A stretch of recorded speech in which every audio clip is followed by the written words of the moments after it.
Salut à tous! Bon, les marchés reprennent des couleurs, ça fait plaisir. Je suis même assez content de voir un XRP qui consolide bien, avec la meilleure progression du top 10 sur les 7 derniers jours. Et ça montre bien que même avec toutes ces turbulences, XRP résiste, XRP se consolide, et l'armée XRP tient bon. Il faut savoir que XRP a toujours la SEC au derrière et qu'il y a toujours un procès en cours, et que malgré tout on reste dans le top 10 des cryptos avec un énorme élastique dans le dos. Donc imaginez quand on va couper l'élastique.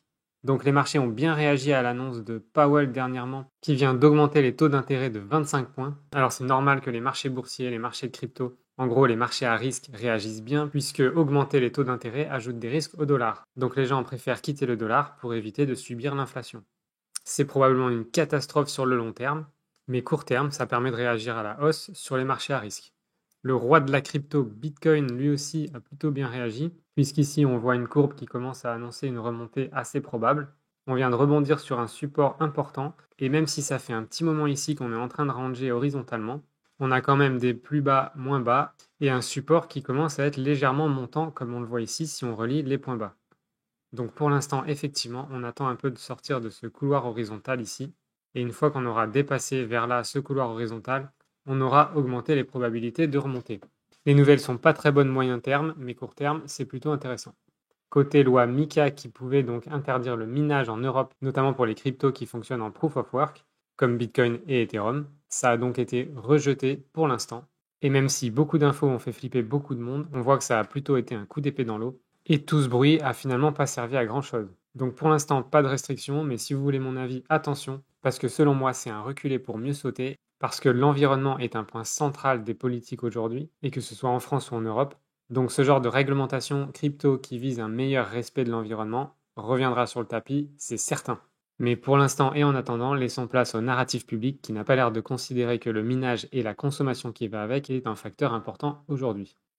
Alors le narratif public en ce moment veut aussi qu'on sache que les banques ont peur d'une cyberattaque sur Swift, évidemment venant des Russes, et du fait qu'ils auraient été éjectés du système global de paiement. Alors les banques et Swift ont peur maintenant de subir une cyberattaque venant de la Russie. Je ne vais pas juger cette information, mais en tout cas c'est ce que le narratif public veut nous mettre dans la tête. Mais effectivement, pour changer de système financier, il faut bien que l'ancien soit détruit. Autre nouvelle intéressante qui marque peu à peu la fin du dollar, et là aussi ça suit exactement le plan puisque l'objectif c'est de remplacer le dollar, la suprématie du dollar et la devise de référence et de réserve qu'elle représente, pour aller vers une ou plusieurs monnaies digitales. Donc on le sait, c'est plus une surprise, le dollar sera remplacé par une ou plusieurs monnaies digitales et risque aussi d'être démantelé petit à petit. On le voit avec l'annonce de Powell qui va avoir pour effet de diminuer la valeur du dollar. Et donc pas con, l'Arabie Saoudite considère d'accepter le yuan pour leur vente de pétrole. Alors pourquoi des pays riches comme l'Arabie Saoudite se tournent vers des monnaies chinoises en sachant que le yuan est en train de passer à la monnaie digitale aussi et qu'il est plutôt un allié de la Russie en ce moment? Les narratifs sont assez fun, mais ce que je vois là en gros titre, c'est la fin de la suprématie du dollar. Le pétrole lui aussi est complètement manipulé, on a vu une montée fulgurante qui s'est quasiment jamais vue dans l'histoire. Alors évidemment on se tape un retracement puisqu'il y en a qui prennent des profits. Faut pas croire, l'essence ça sert pas juste à mettre dans les voitures, ça sert aussi à remplir plein de poches. Donc ici, on a eu une montée aberrante. On est retourné ici dans le canal haussier. Donc maintenant, on va voir, est-ce qu'on tient le canal haussier et on continue à monter doucement ou est-ce qu'on le perd? Et du coup, le pétrole devrait bien descendre. Je parle du pétrole parce qu'il a un impact direct sur le porte-monnaie de Monsieur Tout-le-Monde. Donc en plus d'avoir des banques centrales qui n'arrêtent pas d'imprimer de la monnaie, des taux d'intérêt qui augmentent et du pétrole qui monte, on se retrouve finalement avec des dollars et des euros qui ont moins de valeur qu'avant, un prix de l'essence pour se déplacer qui est beaucoup plus cher qu'avant, et les taux d'intérêt qui montent ont un impact direct sur nos taux d'intérêt dans les banques, bon qui sont certes ridicules, mais du coup qui vont encore descendre. Et c'est pour ça que de plus en plus de gens vont se tourner vers les marchés boursiers et les marchés de crypto, qui vont vite offrir moins de risques que nos chers dollars-euros et comptes rémunérés foireux.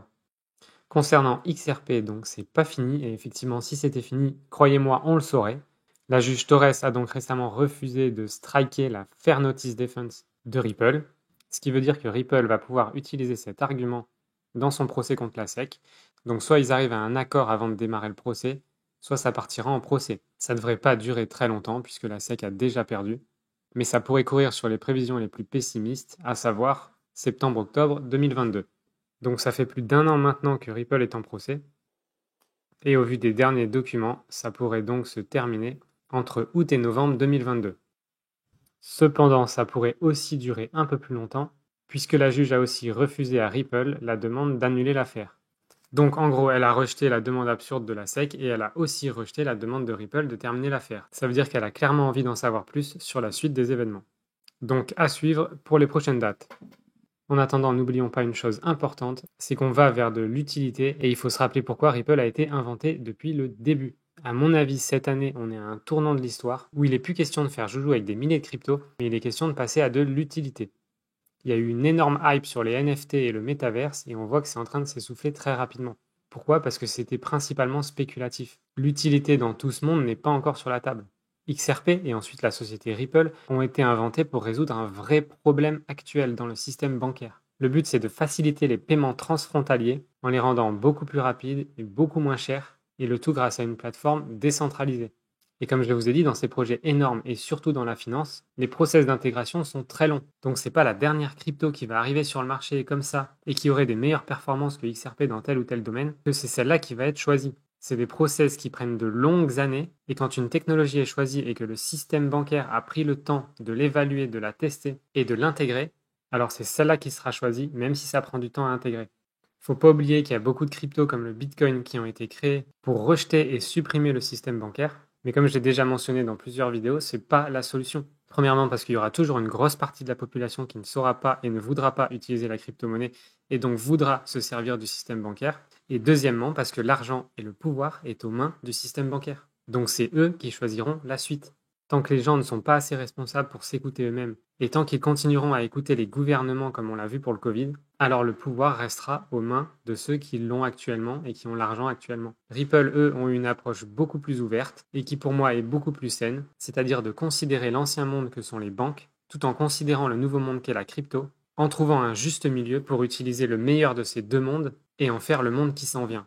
Et ça, il n'y a que Ripple et XRP qui l'ont évoqué comme ça depuis le début. Et c'est pour ça que je suis convaincu qu'ils seront les grands gagnants. En fait, toutes les cryptos ISO 20022 ont à cœur de s'intégrer au système actuel, amener la puissance de la blockchain et des crypto-monnaies dans le système actuel. Pour moi, c'est ça qui va se passer. On va ni aller vers l'ancien système, ni s'en débarrasser complètement. On ira vers un juste milieu qui utilise le meilleur des deux systèmes. N'oublions pas aussi que Ripple a renforcé ses équipes, notamment avec Craig Phillips, qui a rejoint le conseil d'administration de Ripple. Craig Phillips a notamment travaillé de longues années chez Morgan Stanley et BlackRock, non des moindres, et il a été conseiller auprès du secrétaire du Trésor américain plus récemment. C'est pas n'importe qui et il mettrait pas sa crédibilité en jeu pour aller chez Ripple si ça n'avait pas vraiment du sens. Ripple a aussi ajouté à son conseil d'administration Sandy O'Connor, qui a un solide bagage dans la finance et les affaires de régulation. Elle travaillait notamment dernièrement à la JP Morgan Chase en tant que chef des affaires de régulation. Et comme par hasard, elle se retrouve chez Ripple. Pareil, je pense pas qu'elle mettrait sa crédibilité en jeu si ça n'allait nulle part. Et encore moins si la SEC était sûre de gagner. Et Ripple ont aussi ajouté à leur conseil d'administration Rosie Rio, qui elle est la 43e trésorière des États-Unis. Elle a énormément d'expérience dans les secteurs privés et publics, et elle a même son nom sur les billets de 10 $. Pareil, j'imagine pas une star comme Rosie Rio aller chez Ripple pour rien. Et plus récemment, Ripple ont ajouté Michael Warren à leur conseil d'administration aussi. Michael Warren, lui, a plus de 20 ans d'expérience dans les stratégies de développement à l'international, dans la communication et les stratégies économiques et géopolitiques. Et c'est bien évidemment pas un hasard non plus, surtout en ce moment. Il a servi sous l'administration de 2 présidents des États-Unis, en tant que conseiller à la Maison-Blanche et au conseil d'administration des investissements étrangers. Bref, c'est pas n'importe qui non plus, et il mettrait pas sa crédibilité en jeu s'il savait pas exactement où Ripple allait. J'en suis convaincu, Ripple et XRP requièrent de la patience, mais on est au bon endroit et au bon moment. Et comme l'année se déroule assez vite, ma stratégie du moment, c'est d'aller chercher des bons rendements et d'utiliser certaines cryptos qui me font gagner de l'argent, notamment comme Strong, pour renforcer mes positions sur les cryptos ISO 20022. Parce que l'année avance vite, la fin de l'année va arriver vite, et j'ai à cœur de renforcer mes positions sur ces cryptos-là. Donc je pense notamment à Lucky Block, qui à mon avis devrait faire une belle perf dans les semaines à venir. Alors attention, cependant, Lucky Block, c'est assez facile d'y rentrer, notamment via PancakeSwap, mais j'ai remarqué des difficultés quand même à en sortir, et on y laisse facilement entre 5 et 12% de glissement, donc de slippage, donc c'est pas une crypto sur laquelle il faut entrer et sortir à tout va. Mais tenter un x2 à ce niveau-là me paraît tout à fait atteignable. Et je répartirai mes gains dans des cryptos ISO comme HBAR, XLM, IOTA, XRP, Quant ou Algo. Deuxième crypto qui pourrait être intéressante à l'avenir et qui peut faire de gros gains, Pirate Chain. Le but de cette crypto est de conserver une certaine vie privée dans nos échanges de crypto, Et si effectivement on va vers un système financier qui veut nous asservir, alors ce genre de projet pourrait bien nous sauver. Donc il est placé 233e, on a un market cap assez élevé quand même, de 255 millions à ce jour, des volumes assez faibles en ce moment, disponible principalement sur Gate.io et KuCoin. Et au niveau de la courbe, on voit qu'on est super bien placé. Donc on vient de connaître un canal baissier, comme je disais, et on vient de sortir de ce canal baissier tout de suite en un canal plutôt haussier. Donc à mon avis, c'est bon signe pour cette crypto. Et vu les prix actuels, qui pourrait faire un x5 pour rejoindre son ATH. Là aussi, sur ce genre de crypto, je vous conseille de viser x3, x4, pas plus, et de sortir. Comme je disais, ça sert à rien de tenter un x10 si ça prend un an et que ça redescend 3 fois sur le chemin. Autant prendre un peu moins de gains et aller les faire travailler sur une autre crypto en la reprenant basse et en essayant à nouveau de faire un x2 ou un x3. Et enfin Moonbeam, GLMR, qui peut être intéressant, il est disponible sur Binance, Gate.io et KuCoin, Kraken aussi, donc il est plutôt bien disponible. Sa courbe fait pas rêver, on est toujours dans un canal horizontal, mais le potentiel de cette crypto est assez fort puisque son objectif est de concilier la blockchain Ethereum sur Polkadot. Une excellente idée à mon avis quand on voit que les deux chaînes fonctionnent très bien. Donc le potentiel pour remonter sur des plus hauts, il est plutôt de x10. Peut-être qu'il est intéressant d'en prendre un peu maintenant, mais d'attendre de sortir de ce canal horizontal, comme j'expliquais dans ma vidéo précédente sur comment lire une courbe, que je vous remets là-haut, et de commencer à prendre sur la remontée. Les deux sont bien, c'est à vous de choisir. Donc une partie de mes gains me permettent de réinvestir dans des projets comme ça qui sont très bas et avec un gros potentiel, et les gains que je vais faire avec ces cryptos me permettent de renforcer mes positions sur les cryptos ISO 20022. C'est à mon avis une très bonne stratégie en ce moment qui requiera un peu de patience, mais qui à mon avis sera la plus payante sur le moyen et long terme. Portez-vous bien, gagnez plein d'argent, soyez libres et je vous dis à très vite.